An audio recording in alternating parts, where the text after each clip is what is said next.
Hello everyone, welcome back. This is my second video on machine hour rate and ಈ ವಿಡಿಯೋದಲ್ಲಿ I'll be explaining you a problem. First ವಿಡಿಯೋದಲ್ಲಿ basics of machine hour rate ಮತ್ತು ಅದನ್ನು solve ಮಾಡೋ ಫಾರ್ಮ್ಯಾಟನ್ನು ಹೇಳಿದೆ. This I will be solving a problem here. ಇಲ್ಲಿ ಹೇಳಿದ್ದಾರೆ machine is purchased for cash of rupees 9,200. Its working life is estimated to be 18,000 hours, after which its scrap value is estimated at rupees 200 from its past experience. So ನಮಗಿಲ್ಲಿ 3 things ಕೊಟ್ಟಿದ್ದಾರೆ. ಒಂದು purchased for cash ಅಂತ ಕೊಟ್ಟಿದ್ದಾರೆ, ಇನ್ನೊಂದು working life ಕೊಟ್ಟಿದ್ದಾರೆ, ಮತ್ತು ಇನ್ನೊಂದು scrap value ಕೊಟ್ಟಿದ್ದಾರೆ. ಕಾಸ್ಟು, ವರ್ಕಿಂಗ್ ಲೈಫು ಮತ್ತು ಸ್ಕ್ರ್ಯಾಪ್ ವ್ಯಾಲ್ಯೂ ಇವು ಮೂರು ಇದ್ದರೆ ಫಾರ್ಮ್ಯಾಟ್ ಎಕ್ಸ್ಪ್ಲೈನ್ ಮಾಡುವಾಗ ಹೇಳಿದ್ದೆ ಏನು ಬರುತ್ತೆ, ಡಿಪ್ರಿಸಿಯೇಷನ್. ಆ್ಯಂಡ್ ಈ ಡಿಪ್ರಿಸಿಯೇಷನ್ ಎಲ್ಲಿ ಬರುತ್ತೆ, ವೇರಿಯಬಲ್ ಚಾರ್ಜಸ್ ಅಂಡರ್ನಲ್ಲಿ. ಸೊ ವಿ ಹ್ಯಾವ್ ಇದು ಆರಾಮಾಗಿ ಹೇಳ್ಬೋದು, this portion of the problem is related to working charges, ಅದರಲ್ಲಿ ಡಿಪ್ರಿಸಿಯೇಷನ್ ಬರುತ್ತೆ ಅಂತ. ಸೆಕೆಂಡ್ ಹೇಳಿದ್ದಾರೆ the machine will work per 1800 hours annually. 1800 hours annually work ಮಾಡ್ತಿದೆ ಅಂತ ಹೇಳ್ತಿದ್ದಾರೆ. So this is the normal working hours. Normal working hours ನಾವು ಏನಕ್ಕೆ use ಮಾಡ್ತೀವಿ, ಇಲ್ಲಿ ಹೇಳಿದ್ವಿ ಕನ್ಸಾಲಿಡೇಟೆಡ್ ವರ್ಕಿಂಗ್ ಚಾರ್ಜಸ್ ಅಥವಾ ಕನ್ಸಾಲಿಡೇಟೆಡ್ ಫಿಕ್ಸ್ ಚಾರ್ಜಸ್ ಅಥವಾ ಸ್ಟ್ಯಾಂಡಿಂಗ್ ಚಾರ್ಜಸ್ ಏನು ಟೋಟಲ್ ಬಂದಿರುತ್ತೆ ಅದನ್ನು ಆರ್ಲಿ ಚಾರ್ಜಸ್ ಕನ್ವರ್ಟ್ ಮಾಡೋಕ್ಕೆ ನಮಗೆ ನಾರ್ಮಲ್ ವರ್ಕಿಂಗ್ ಅವರ್ಸ್ ಬೇಕು. ಸೊ ಆ ನಾರ್ಮಲ್ ವರ್ಕಿಂಗ್ ಅವರ್ಸನ್ನು ಇಲ್ಲಿ ಕೊಟ್ಟಿದ್ದಾರೆ ನಮಗೆ. Next the repair charges will be 1080 during the whole period of the life of the machine. Repair charges ಅಂತ ಹೇಳಿದರೆ ಬೇರೆ ಏನೂ ಇನ್ಫಾರ್ಮೇಷನ್ ಕೊಟ್ಟಿಲ್ಲ. ಸೊ ಹಾಗಾಗಿ this will come under variable charges and it says whole period of the life of the machine ಅಂತ ಕೇಳಿದ್ದಾರೆ.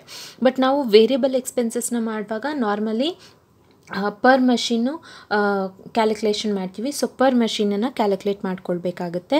Hole ಪೀರಿಯಡ್ಗೆ ಕೊಟ್ಟಿದ್ದಾರೆ, but based on its estimated working life ಇದನ್ನು ನಾವು per machine convert ಮಾಡ್ಕೊಳ್ಬೇಕಾಗುತ್ತೆ.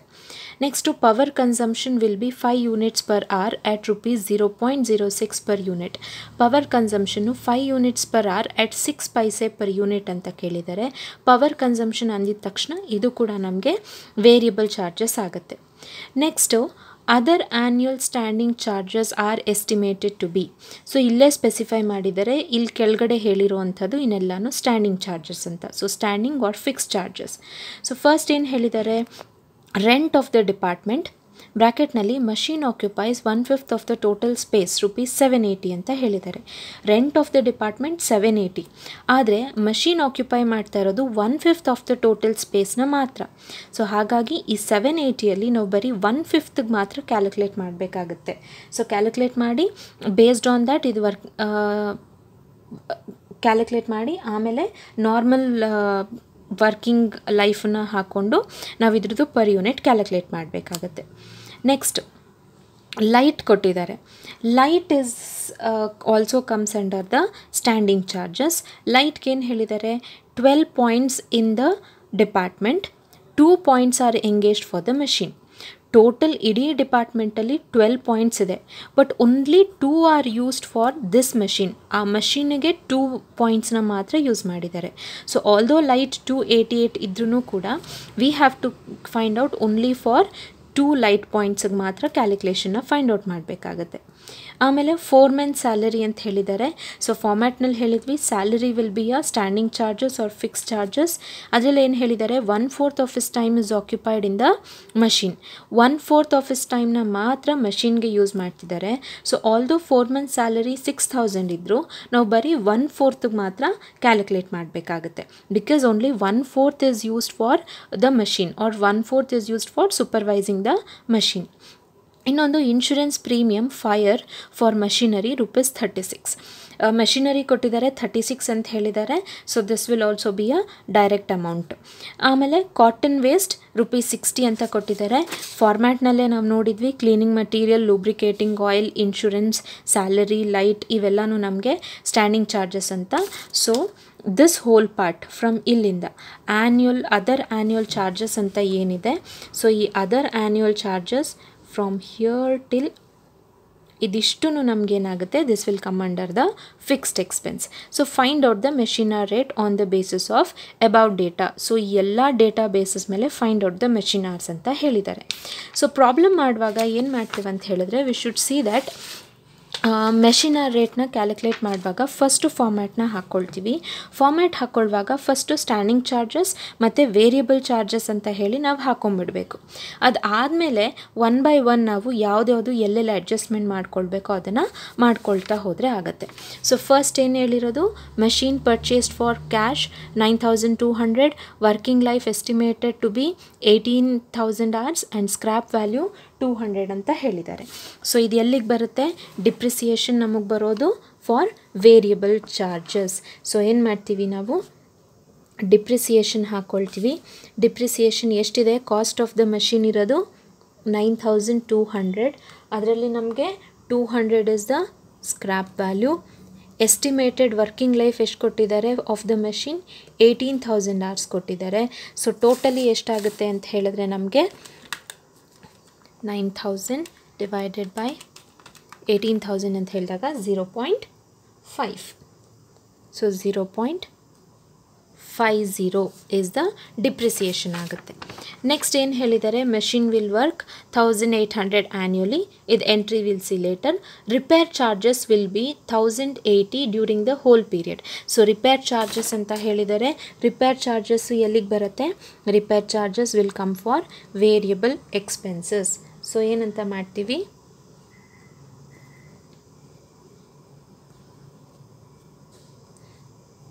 So repair charges ಎಷ್ಟು ಕೊಟ್ಟಿದ್ದಾರೆ, 1080 for hole period ಅಂತ ಕೊಟ್ಟಿದ್ದಾರೆ.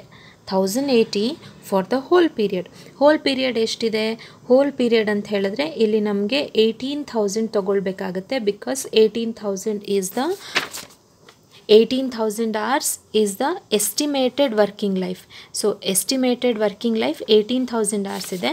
ಸೊ ಅದನ್ನು ನಾವು ಹಾಕ್ಕೊಳ್ತೀವಿ. ಸೊ ಆವಾಗ ನಮಗೆ ಇನ್ಫಾರ್ಮೇಷನ್ ಎಷ್ಟು ಬರುತ್ತೆ, 0.06 ಬರುತ್ತೆ.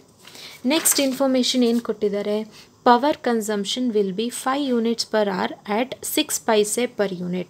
ಸೊ ಪವರ್ ಕನ್ಸಂಪ್ಷನ್ ಎಲ್ಲಿಗೆ ಬರುತ್ತೆ, power consumption will also be a variable charges. So power consumption ಎಷ್ಟು ಕೊಟ್ಟಿರೋದು, ನಮಗೆ ಕೊಟ್ಟಿರೋದು 5 units per hour and every hour 6 paise is spent. So ಅಂದರೆ ಆನ್ಸರ್ ಬರುತ್ತೆ ನಮಗೆ 0.30 ಅಂತ. Next information, next other standing charges ಅಂತ ಕೊಟ್ಬಿಟ್ಟಿದ್ದಾರೆ. ಆಲ್ ಫಿಕ್ಸ್ಡ್ ಎಕ್ಸ್ಪೆನ್ಸಸ್ನ ತೊಗೊಳ್ತೀವಿ. First one is rent of the department occupies 1/5 of the total space. So ನಮಗೆ standing ಚಾರ್ಜಸ್ನಲ್ಲಿ rent ಕೊಟ್ಟಿದ್ದಾರೆ. Rent ಇರೋದು total amount 780. ಆದರೆ ಪ್ರಾಬ್ಲಮಲ್ಲಿ ಹೇಳಿದ್ದಾರೆ ದ ಮಷೀನ್ ಆಕ್ಯುಪೈಸ್ ಓನ್ಲಿ 1/5 ಅಂತ ಹೇಳಿದ್ದಾರೆ. So the machine occupies, although 780 it is the rent of the department, only 1/5 is occupied by the machinery ಅಂತ ಹೇಳಿದ್ದಾರೆ. So that means our amount will be 156. Next second one ಏನು ಹೇಳಿದ್ದಾರೆ ಇಲ್ಲಿ standing ಚಾರ್ಜಸ್ನಲ್ಲಿ, light 12 points in the department ಅಂತ ಹೇಳಿದ್ದಾರೆ. there are 12 points, only 2 are engaged for machine 288. Light charges ಬಂದು ನಮಗೆ 288 ಅಂತ ಕೊಟ್ಟಿದ್ದಾರೆ. So light charges is 288, out of 12 only 2 are used for the machine. So 2 are used for the machine out of 12. 2/12 ಅಂತ ಹೇಳಿದ್ರೆ out of 12 only 2 are used for this particular machine ಅಂತ. So ನಮ್ಗೆ ಎಷ್ಟು ಬರುತ್ತೆ ಅಂತ ಹೇಳಿದ್ರೆ ಅದರದ್ದು 48 ಬರುತ್ತೆ. Next foreman's salary, 1/4 of his time is occupied in the machine at 6,000 rupees. So ಫೋರ್ಮನ್ಗೆ ಸ್ಯಾಲರಿ ಕೊಡ್ತಾ ಇರೋದು ನಾವು, ಫೋರ್ಮನ್ಗೆ ಸ್ಯಾಲರಿ ಕೊಡ್ತಾ ಇರೋದು 6,000 rupees. ಆದರೆ ಫೋರ್ಮನ್ ಬರೀ 1/4 ಆಫ್ ಹಿಸ್ ಟೈಮ್ನ ಈ ಮಷೀನ್ ಮೇಲೆ ಸ್ಪೆಂಡ್ ಮಾಡ್ತಾ ಇರೋದು. ಸೊ ಎಷ್ಟು ಸ್ಪೆಂಡ್ ಮಾಡ್ತಿದ್ದಾರೆ ಅಷ್ಟಕ್ಕೆ ಮಾತ್ರ ನಾವು ಅವರಿಗೆ ಅಮೌಂಟ್ನ ಕೊಡ್ತಾ ಇದ್ದೀವಿ, ಸ್ಯಾಲರಿ. ಸೊ ಎಷ್ಟಾಗುತ್ತೆ, 1,500 ಆಗುತ್ತೆ. ನೆಕ್ಸ್ಟ್ ಇನ್ನೇನಿದೆ, ಇನ್ನು 2 ಎಂಟ್ರೀಸ್ ಇದೆ. ಇನ್ಶೂರೆನ್ಸ್ ಪ್ರೀಮಿಯಮು ಫಾರ್ ಮಷೀನ್ 36 ಅಂತ ಕೊಟ್ಟಿದ್ದಾರೆ, ಕಾಟನ್ ವೇಸ್ಟ್ 60 ಅಂತ. ಸೊ ಇದು ಎರಡೂ ಡೈರೆಕ್ಟಾಗಿ ಹಾಕ್ಕೊಳ್ತೀವಿ. So insurance premium insurance premium is 36 and fifth one ಇದ್ದಿದ್ದು ಕಾಟನ್ ವೇಸ್ಟ್ ವಾಸ್ ₹60. ಸೊ ಇವಾಗ ಏನು ಮಾಡ್ತೀವಿ, ಎಲ್ಲ ಎಂಟ್ರೀಸು ಆಗಿದೆ. ನಾವಿಲ್ಲಿ ಎಕ್ಸ್ಪ್ಲೇನ್ ಮಾಡಿರೋವಂಥದ್ದು ಅಥವಾ ಇಲ್ಲಿ ಕೊಟ್ಟಿರೋ ಎಲ್ಲ ಪಾಯಿಂಟ್ಸ್ನು ತೊಗೊಂಡಾಗಿದೆ.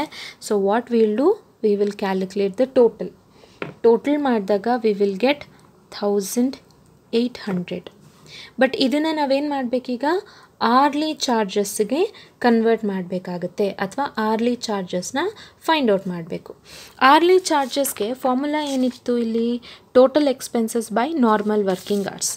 ಟೋಟಲ್ ಎಕ್ಸ್ಪೆನ್ಸಸ್ ಎಷ್ಟಿದೆ ನಮ್ಮ ಹತ್ರ, ಟೋಟಲ್ ಎಕ್ಸ್ಪೆನ್ಸಸ್ 1800 ಇದೆ. ನಾರ್ಮಲ್ ವರ್ಕಿಂಗ್ ಅವರ್ಸ್ ಎಷ್ಟಿದೆ, ನಾರ್ಮಲ್ ವರ್ಕಿಂಗ್ ಅವರ್ಸು ಈ ಪ್ರಾಬ್ಲಮ್ನಲ್ಲಿ ಕೊಟ್ಟಿದ್ದಾರೆ. Normal working hours the machine will work per 1800 hours annually ಅಂತ. ಸೊ ಇದನ್ನು ನಾವು ಇಲ್ಲಿ ತಗೊಳ್ತಾ ಇದ್ದೀವಿ. ಸೊ 1800. ಸೊ ಆರ್ಲಿ ಚಾರ್ಜಸ್ ಎಷ್ಟಾಗುತ್ತೆ, will be 1. So hourly charges of the fixed ಅಥವಾ ಸ್ಟ್ಯಾಂಡಿಂಗ್ ಚಾರ್ಜಸ್ ಬಂತು, ವೇರಿಯಬಲ್ ಚಾರ್ಜಸ್ಸು, ಡಿಪ್ರಿಸಿಯೇಷನ್ದು, ರಿಪೇರ್ಸು ಮತ್ತು ಪವರ್ ಕನ್ಸಂಪ್ಷನ್ದು ಬಂತು. ಸೊ ಇದಿಷ್ಟು ಆ್ಯಡ್ ಮಾಡಿದ್ರೆ ಕನ್ಸಾಲಿಡೇಟ್ ಇದು ಸ್ಟ್ಯಾಂಡಿಂಗ್ ಚಾರ್ಜಸ್ದು, hourly charges, depreciation, repair charges and power consumption ಇದಿಷ್ಟು ಆ್ಯಡ್ ಮಾಡಿದ್ರೆ we will get the answer as 1.86 and this is our machine hour rate. So this is how ನಾವು machine hour ರೇಟ್ನ calculate ಮಾಡೋದು. First will try to see that one by one ಪಾಯಿಂಟ್ಸನ್ನು ಎಲ್ಲಿ ಬರುತ್ತೆ, standing ಚಾರ್ಜಸ್ಸಾ variable ಚಾರ್ಜಸ್ಸಾ ಅಂತ ನೋಡ್ತಾ ಹೋಗೋದು. ಅದರದ್ದು ಏನು ಇನ್ಫಾರ್ಮೇಷನ್ ಕೊಟ್ಟಿದ್ದಾರೆ, 1/4 ಕೊಟ್ಟಿದ್ದಾರಾ, ಪರ್ ಆ್ಯನಮ್ ಕೊಟ್ಟಿದ್ದಾರಾ, ಪರ್ ಮಂತ್ ಕೊಟ್ಟಿದ್ದಾರಾ, ಫುಲ್ ಕೊಟ್ಟಿದ್ದಾರಾ, ಹಾಫ್ ಕೊಟ್ಟಿದ್ದಾರಾ, ಅದನ್ನು ನೋಡ್ತಾ ಹೋಗೋದು. ಅದ್ರ ಬೇಸಿಸ್ ಮೇಲೆ ನಾವು ಅಲೋಕೇಶನ್ ಮಾಡ್ತಾ ಹೋಗೋದು. ಸೊ ಯಾವಾಗಲೂ ಮೆಷಿನ್ ಅವರ್ ರೇಟ್ನ ಕ್ಯಾಲ್ಕುಲೇಟ್ ಮಾಡೋವಾಗ ಫಾರ್ ಈಸಿಯರ್ ಥಿಂಗ್ ನಾವೇನು ಮಾಡ್ಕೊಳ್ಬೋದು ಅಂದರೆ 2 ಡಿವಿಷನ್ನ ಮಾಡ್ಕೊಳ್ಳೋದು. ಸ್ಟ್ಯಾಂಡಿಂಗ್ ಚಾರ್ಜಸ್, ವೇರಿಯಬಲ್ ಚಾರ್ಜಸ್ ಯಾವ್ದು ಎಲ್ಲೆಲ್ಲಿ ಬರುತ್ತೆ ಅಲ್ಲಲ್ಲಿ ನಾವು ಎಂಟ್ರಿ ಮಾಡ್ತಾ ಹೋದರೆ it will be easy for us to calculate, ಈಸಿಯಾಗಿ ಕ್ಯಾಲ್ಕುಲೇಟ್ ಮಾಡ್ಬೋದು. So this is all about the calculation of machine hour rate. I hope you understand. Thank you.